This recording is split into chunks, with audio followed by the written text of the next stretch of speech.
yang digunakan untuk memukul tentang masalah ibadah yang dikurang maupun ditambah. Ini harus dipahami. Man amila amalan laisa alaihi amruna fahuwa raddun. Semua ibadah yang tidak ada dikatakan itu ibadah tapi tidak ada tuntunan dari Rasul, maka tertolak. Salat zuhur 3 rakaat. Nah, ini bid'ah. Salat Idul Fitri 3 rakaat. Ini bid'ah. Nah, uruf itu adalah kebiasaan. Maka prinsip orang Padang itu syarak. Assalamualaikum warahmatullahi wabarakatuh. Innal hamdalillah, alhamdulillahi rabbil alamin. Wallahu alladzi la ilaha illa huwa alimul ghaibi wasyahadah wa rahmanir rahim. Asyhadu an la ilaha illallah wahdahu la syarikalah wa asyhadu anna Muhammadan abduhu wa rasuluh. Allahumma salli wa sallim wa barik ala Muhammad wa ali Muhammad amma ba'd. A'udzu billahi minasyaitonir rajim. Ya ayyuhalladzina amanu taqullaha haqqa tuqatih wa la tamutunna illa wa antum muslimun. Jamaah saudaraku semuanya yang berbahagia, masih di bulan Syawal, Pak Burhan menyampaikan ucapan taqabbalallahu minna wa minkum. Semoga Allah menerima amal ibadah kita selama bulan Ramadan. Jamaah yang berbahagia, bersyukur kita semoga menjadi insan yang mengamalkan dari surah Al-Hijr ayat 99. Surat apa Bapak? Al-Hijr. Apa isi dari surah Al-Hijr itu? Yaitu wa'bud rabbaka hatta ya'tiyakal yaqin. Beribadahlah kalian kepada Allah Tuhanmu hingga akhir hayat. Mengapa kita bersyukur masuk pada kelompok ini? Karena banyak orang yang beribadah sholat malam hanya sampai Idul Fitri.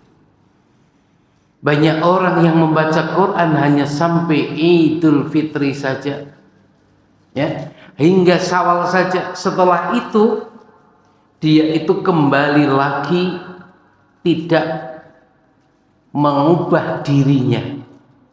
Ramadan adalah metamorfosis jiwa kita. Dalam ilmu metamorfosis yaitu perubahan diri. Perubahan diri. Metamorfosis itu ada yang sempurna, ada yang tidak sempurna. Dalam ilmu biologi yang tidak sempurna contohnya adalah kecoa. Kecoa itu bahasa Padangnya coro ya. Coro.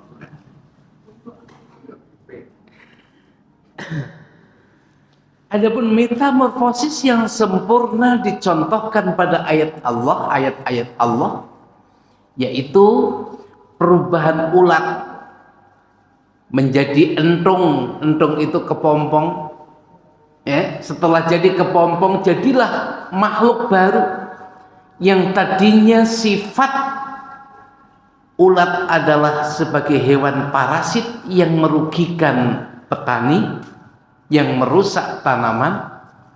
Setelah melakukan metamorfosis secara sempurna, maka menjadilah makhluk, yaitu kupu-kupu yang akan membantu penyerbukan para petani dan juga membuat indah alam semesta. Jika satu taman itu penuh dengan kupu-kupu yang berwarna-warni, berarti isi taman itu adalah bunga-bunga yang berwarna-warni juga. Karena kalau isi taman itu adalah bunga yang satu jenis saja, warna kuning misalkan, maka kupu-kupu yang akan mendominasi di situ adalah warna kuning juga. Nah, Ramadan adalah proses metamorfosis jiwa kita. untuk membentuk, yaitu wa'bud rabbaka hatta ya'tiyakal yaqin, membentuk jiwa kita agar mau beribadah hingga akhir hayat, bukan hanya sampai Idul Fitri. Sunan Kalijogo dalam memvisualisasikan tentang konsep metamorfosis ini adalah dengan yaitu adat membuat ketupat. Ketupat. Ketupat itu anyaman yang isinya adalah nasi putih yang menunjukkan bahwa jiwa kita adalah bersih. Tidak ada yaitu dendam, adanya afiatun, yaitu jiwa-jiwa yang pemaaf.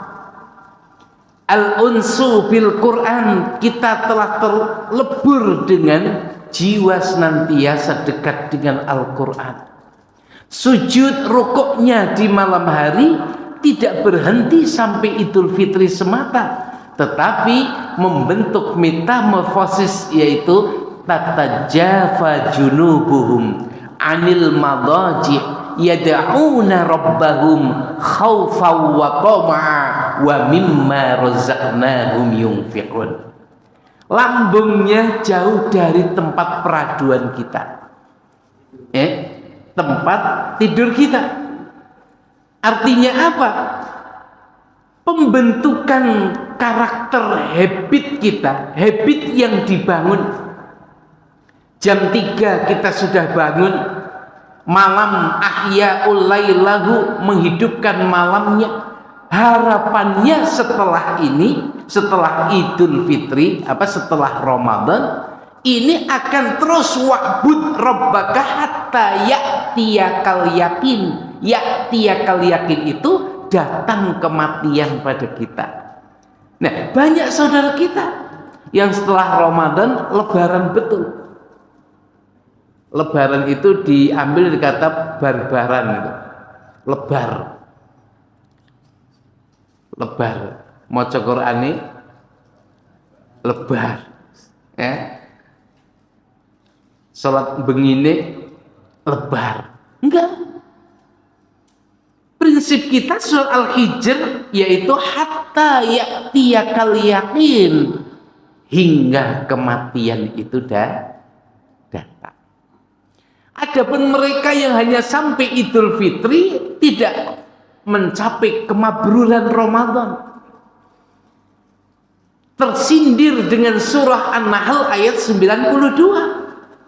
Wala takunu kallatina qadat ghazlaha min ba'di quwwatin angkafa. Dikisahkan ada seorang perempuan yang pekerjaannya adalah memintal benang.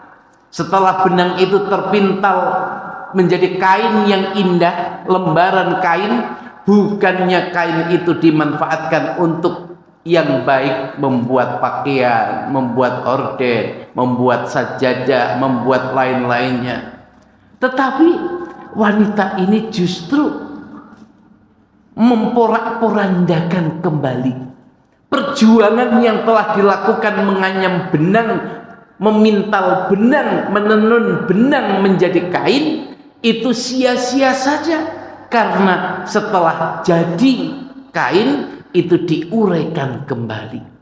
Maka banyak orang setelah Ramadan sudah tertata habit kita, kebiasaan kepribadian kita, mata kita sudah terjaga jam 3, kita dekat dengan Al-Quran, kita dekat dengan kotak amal, kita dekat dengan zikir, iktikaf. Tetapi setelah Ramadan itu bubar.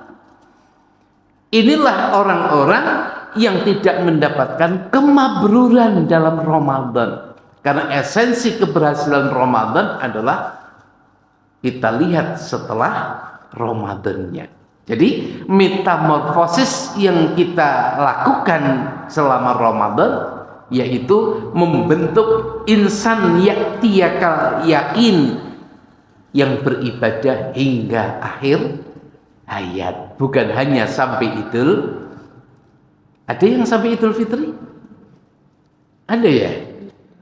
Ada. Qurannya sudah dikembalikan ke lemari ya. Nanti diambil lagi kapan? Ramadan lagi. Nah, maka jemaah yang berbahagia, ini konsep pertama. Jangan seperti seorang wanita yang disebutkan permisalannya di Quran surah An-Nahl ayat 92. Prinsip kita, hidup kita tadi surah Al-Hijr ayat 99. Wa'bud rabbaka hatta ya'tiyakal yaqin.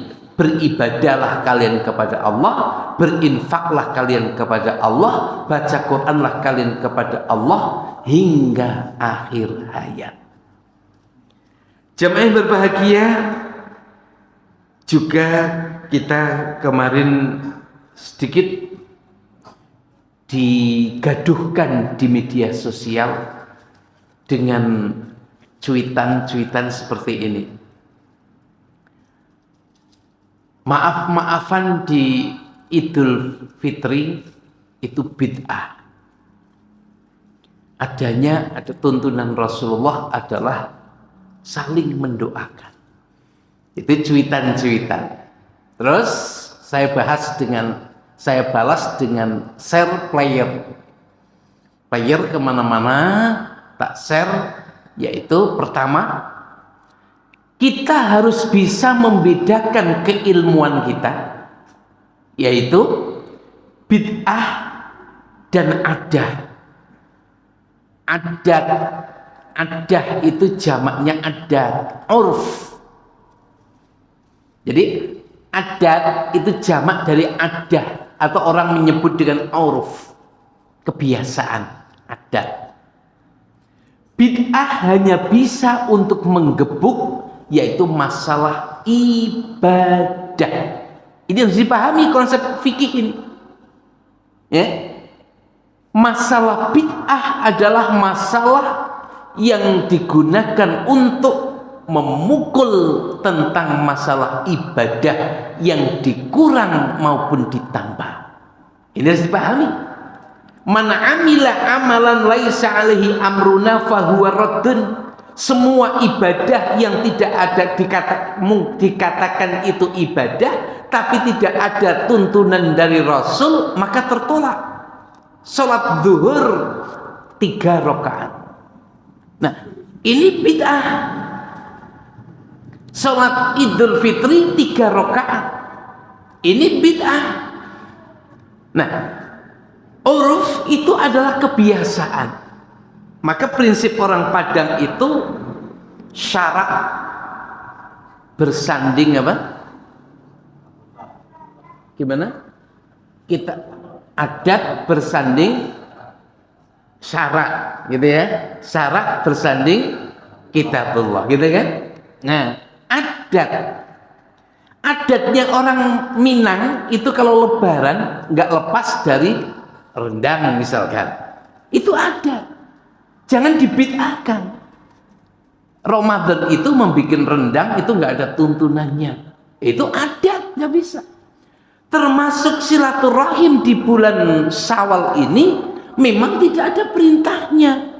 Tapi karena itu suatu adat, dan dalam konsep usul fikih Ibnu Taimiyah, wal aslu fil adati la yuhdaru minha illa ma hadarahullah. Bahwa hukum asal adat itu boleh, tidak dilarang selama tidak ada yang melarangnya. Contoh yang melarangnya apa? Idul Fitri kita menggunakan mercon. Nah, ini bukan adat. Itu adalah kebiasaan yang bertentangan dengan syarak. Syarak yang mengharamkan apa? Wala tubadzir tabdziran. Janganlah kau melakukan suatu tabdzir, sia-sia. Ya, sia-sia. Idul Fitri kok pesta minuman keras? Itu adat yang jelek. Asal hukum adat boleh, tapi ketika ada hukum dalil yang mengharamkan maka enggak boleh. walaupun itu adalah dilakukan di suasana lebaran, karena itu kebiasaan adalah kebiasaan minuman khamr, ada hukum yang memukulnya, maka itu adalah haram. Nah, silaturahim itu kan diperintahkan. Ya, sambunglah kalian silaturahim, mintalah maaf, diperintahkan. Ketika adat istiadat di Idul Fitri itu saling berkunjung, yang muda berkunjung yang kepada yang tua, atau sebaliknya tetangga berkunjung kepada kita, kita berkunjung, itu adalah hal yang baik. Maka disebut adat oleh Ibnu Taimiyah adalah wa ammal adatu fahiya ma'tadahun nas. Adat itu adalah kebiasaan manusia dalam urusan dunia mereka, dunia. Maka ketika adatnya di 15B Timur, 15B Barat, 22 atau kita sebut Indonesia, itu adalah silaturahim, monggo. Acara mudik itu hanya di Indonesia. Nggak ada tuntunannya Rasulullah Idul Fitri mudik ke Arab. Nggak ada. Karena itu adalah urusan dunia. Urusan dunia. Hanya mudik yang bagus itu jangan hanya kita teringat kepada mudik tentang dunia, pulang ke kampung halaman saja. Pak Imam mudik tempuh ini? Enggak ada mudik. Mas Destur mudiknya ke Rumbia. Betul nggih? Nah, Rumbia. Pak Burhan kemarin mudiknya ke Wonosobo. Dengar festival balon. Nah, itu di Wonosobo itu ada adat orang-orang daerah pinggir Wonosobo itu sudah biasa Idul Fitri itu nggak lepas dengan balon yang diterbangkan pakai asap. Dia di sawah bakar tiram, kan asapnya banyak. Nah, untuk menerbangkan nanti dikasih mercon. Nah, itu banyak kejadian. Dan apa? Rumah terbakar karena turunnya itu ke rumah. Nah, pemerintah adat itu tidak dibuang, tetapi malah dilestarikan, lomba balon. Tapi balonnya itu ditali setinggi-tingginya tali itu, jadi nggak akan mengganggu penerbangan gitu ya, di situ, dan diperlombakan. Dan itu adat di Wonosobo, diikuti oleh mancanegara, dari Belgia, Brazil kemarin ikut. Ini adat. Nah, mudik nggak ada tuntunannya. Tapi kalau niat mudiknya adalah ingin silaturahim dengan sanak saudara, itu pahala bukan? Pahala. Tapi jangan lupa mudik kita ke kampung Darul Qoror, jangan dilupakan. Apa itu Darul Qoror? Pernah dengar? Pernah dengar? Tadi dengar nggak? Nah, berarti pernah dengar ya. Darul Qoror disebutkan di dalam Al-Quran surah Al-Ghafir ayat 39. Darul Qoror. Allah berfirman, a'udzubillahi minasyaitonir rajim, ya qaumi innama hadhil hayatud dunya mata'. Wahai kaumku, ingatlah bahwa dunia ini adalah kehidupan yang sementara. Wa innal akhirata hiya darul qarar. Ingat bahwa akhirat adalah kampung Darul Qarar. Darul Qarar itu adalah tempat yang abadi. Banyak orang yang mudik tapi tidak ingat mudiknya ke kampung Darul Qarar. Banyak orang yang mudik nggak tahu ilmu, mau ke Jawa, apalagi ke Jawa Timur, itu Bekalnya harus tebel. Tebelnya kemana? Tol satu perjalanan itu sudah 1 jutaan lebih sampai ke Jawa Timur. Belum bensinnya, belum kapalnya. Nih, mudik di dunia saja kita harus memerlukan bekal. Yang bekalnya itu nggak boleh acak-acakan. Yang memakai mobil harus menyiapkan rodanya gundul enggak, gitu ya. Harus menservis kesehatan dari mobil itu sendiri, bagaimana air radiatornya, olinya, dan seterusnya, remnya, semuanya sehat. Bekal disiapkan. Itu mau pulang ke kampung kelahiran. Lah, kampung kita adalah disebutkan di soal Ghafir tadi adalah Darul Qarar. Itu kampung kita. Mau ke sana, ke kampung kelahirannya saja, tempat di mana kita dilahirkan itu memerlukan modal yang enggak bisa nyantai, harus nabung. 1 tahun persiapan, besok mau mudik nabung dulu. Yang pakai pesawat itu diperlukan modal yang lebih besar lagi, karena di negeri kita ya, ke Jawa dengan ke Singapura lebih murah ke Singapura ya. Itu nih, jadi untuk mudik ke dunia saja kita harus memiliki bekal, apalagi kita mau mudik ke kampung yang disebut dengan Darul Qarar. Modal kita, modalnya apa? Ya, modalnya apa? Modalnya itu adalah yang tidak boleh kita tinggalkan, yaitu bab masalah sholat. Yang kedua adalah jangan menyekutukan Allah.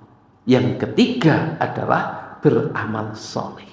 Itu modalnya, bekal kita untuk pulang ke Darul Qarar. Kembali ke adat, masalah adat, Ibnu Taimiyah mempertegas tentang pengertian adat itu, yaitu tadi sudah sebutkan, wa ammal adatu fahiya ma'tadatun nas fid dunyahum.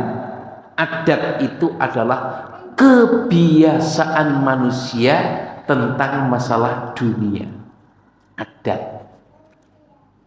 Nih, kemudian mimma yahtajuna ilaihi wal aslu fihi adamul hadri.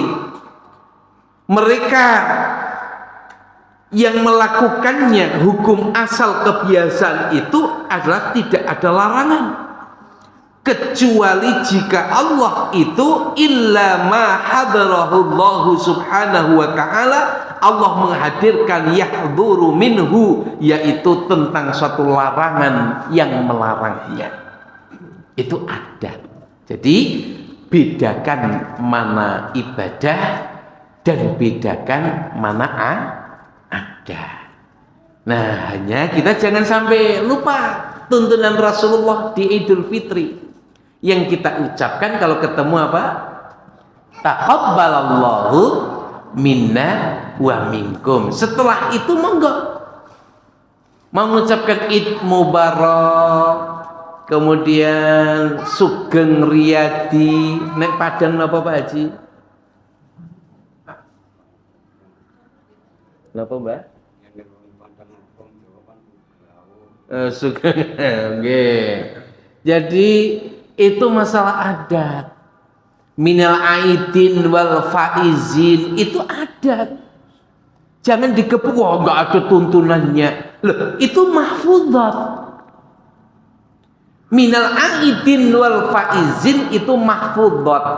Minal aidin, bukan aizin ya, bukan aidin, tapi aidin da, huruf dal. Aidin itu diambil dari kata dasar ada, ya'udu idan. Artinya apa? Kembali, balik. pulang. Faizin itu isim fa'il yang diambil kata faza. Ada orang namanya Fauzan, Faizun, ada kan? Faizun itu orang yang mendapatkan kemenangan. Jadi minal aidin wal faizin itu artinya bukan mohon maaf lahir batin, tapi itu mahfudzat, slogan. Kita kembali kemana?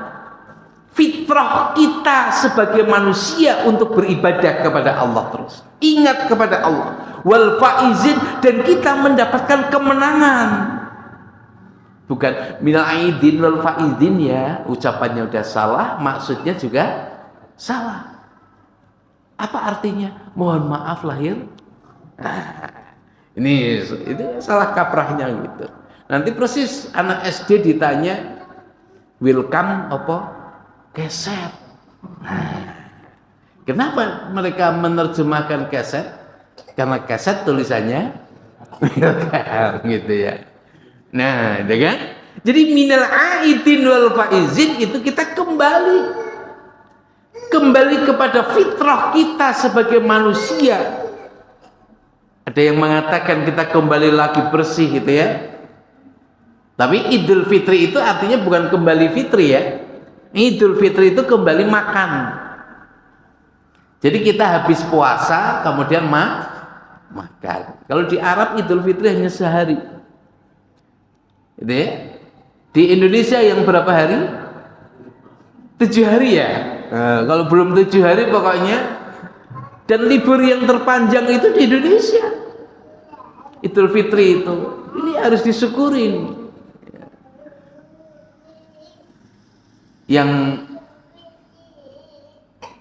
muter-muter belum rampung 7 hari masih bisa muter-muter. Apakah silaturahim hanya di Idul Fitri?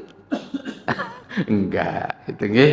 Tapi itu adat yang baik. Itu nggih, beberapa hal yang harus kita pahami, dan tadi sempat untuk tak cuplik cuitan-cuitan di sahabat-sahabat kita di Facebook, di mana maaf-maafan di Idul Fitri bid'ah ya, yang sunnah Rasulullah adalah yang mendoakan taqabbalallahu. Nah, mohon maaf, jadi tidak bisa membedakan ini bid'ah, nanti beduk bid'ah. Posisinya beduk dengan toa apa? Sama enggak? Sama. Beduk sama toa itu sama. Toa dan beduk di zaman Nabi ada enggak? Enggak ada. Fungsi beduk sebelum ada toa untuk apa? Mengingatkan orang yang lagi macul di sawah. Tong tong dung dung dung dung dung. Wah, jam 11 itu. Saatnya pulang karena waktu duhur mau tiba. Kalau hanya mengandalkan suara, belum ada toa, enggak akan terdengar. Nah, itu kita harus bisa membedakan. Jadi jangan apa-apa bid'ah, apa-apa bid'ah, kullu bid'atin. Mohon maaf, bid'ah itu hanya untuk masalah ibadah, Bapak Ibu. Bukan untuk masalah adat. Nah, ini. Jadi kita juga harus ngomong rekan-rekan kita yang senang di Facebook itu sering menghantam itu, oke? Jadi kita ngomong juga, nggak boleh marah, kita ngomong mereka karena belum tahu. Terakhir, mari kita lakukan kunut nazilah. Kalau kunut subuh itu sepakat para pengkaji hadis itu dhaif. Kunut nazilah Nabi pernah melakukannya hingga turunnya surah Ali Imran 128.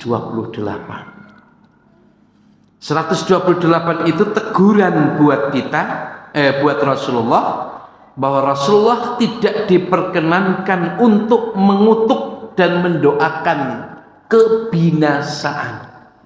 Nggak diperkenankan.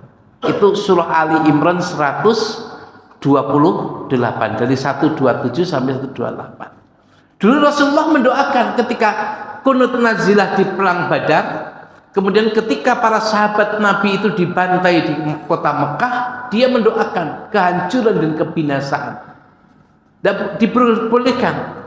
Nah, kunut nazilah itu isinya adalah mendoakan kaum muslimin untuk mendapatkan kemenangan dan agar musuh-musuhnya itu dikalahkan, bukan dikutuk. Nggak diperkenankan kita mendoakan itu Israel kita kutuk, nggak boleh. Itu bukan ajaran Rasulullah.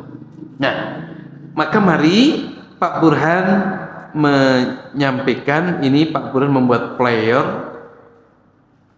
tentang hadis-hadis Rasulullah, hadis riwayat Imam Al-Bukhari dan Imam Muslim. Anas, dari Anas membawakan hadis ini, dari kemudian selanjutnya dari Abu Hurairah juga meriwayatkannya, dari Abdullah bin Umar radhiyallahu anhuma juga meriwayatkannya, bahwa menceritakan Rasulullah sallallahu alaihi wasallam anna Rasulullah sallallahu alaihi wasallam qanata syahran ba'da ruku'i yad'u 'alal ahya'i min ahya'il Arab. Rasulullah pernah berkunut selama 1 bulan mendoakan saudaranya yang disiksa di Arab ya, hayat Arab, dan dia melakukan ba'da ruku', setelah ruku'. Ada yang menceritakan Rasulullah tidak melakukan hanya di salat subuh, tapi terkadang di luar dari salat subuh. Nah, monggo, karena kita nanti akan diadili di hari kiamat, bagaimana sikap kalian ketika saudara kalian itu dibantai, gitu, dibantai. Itu tergantung keimanan kita.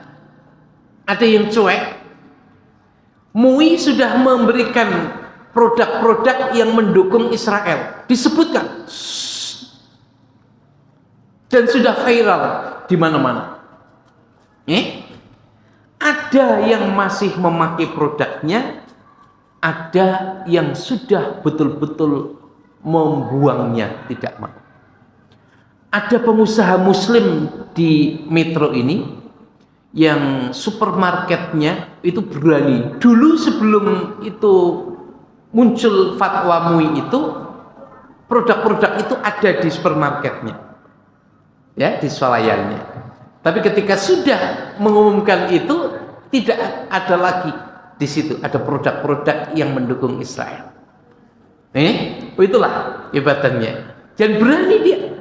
Dan itu tidak membuat swalayannya sepi. Justru Allah menggerakkannya.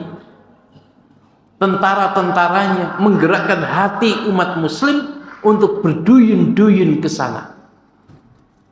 Berduyun-duyun ke sana. 10 swalayan di Lampung dan di Kebumen Kutawinangun, dan 1 Pertamina. Pertaminanya yaitu kalau waktu sholat itu pekerjanya adalah istirahat, ditulisi istirahat. Kalau ingin mampir, Pertamina Petanahan, Jalan Pantai Petanahan itu Dendeles, ya, di situ. Nah, berani pengusaha muslim yang empati terhadap saudaranya yang dibantai di sana. Nah, kita ada kabar presiden kita mau mengimpor orang-orang Palestina, mau dibawa ke mana? Ke Indonesia, ya. Wah, itu strategi politik luar negeri jahat itu. Maka Nahdlatul Ulama dan Muhammadiyah yang pertama menolak. Karena kalau orang-orang sana itu masuk ke kita menarik ke sini, artinya sama saja kita memberikan untuk dikosongkan sana dan diberikan kepada Israel. Kemonggo boleh kita melakukan kunut nazilah, monggo kita sempatkan untuk mendoakan saudara-saudara kita yang ada di sana, karena itu pembantiannya lebih dahsyat daripada pembantian kepada sahabat Nabi, lebih besar gitu. Nah demikian, tak terasa waktu sudah habis. Semoga kajian kita bermanfaat. Mari kita beribadah sampai mati, bukan hanya sampai Idul Fitri. Kedua, mudik kita ke kampung kelahiran itu memerlukan modal, dan jangan lupa mudik kita ke kampung darul apa? Jangan lupa itu memerlukan modal. Demikian, jazakumullah khairan katsira. Wabillahi taufiq wal hidayah. Subhanakallahumma bihamdika asyhadu an la ilaha illa anta astaghfiruka wa atubu ilaik. Assalamualaikum warahmatullahi wabarakatuh.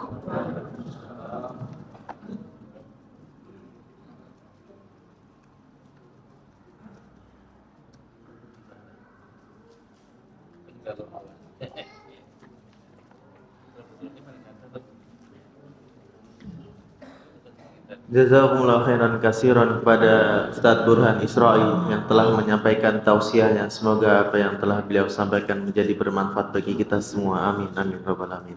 Meningkat ke acara yang selanjutnya, yaitu penutup. Adalah kita tutup kajian pada malam hari ini dengan membaca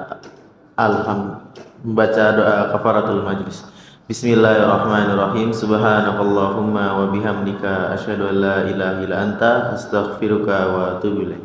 Saya akhiri, wassalamualaikum warahmatullahi wabarakatuh.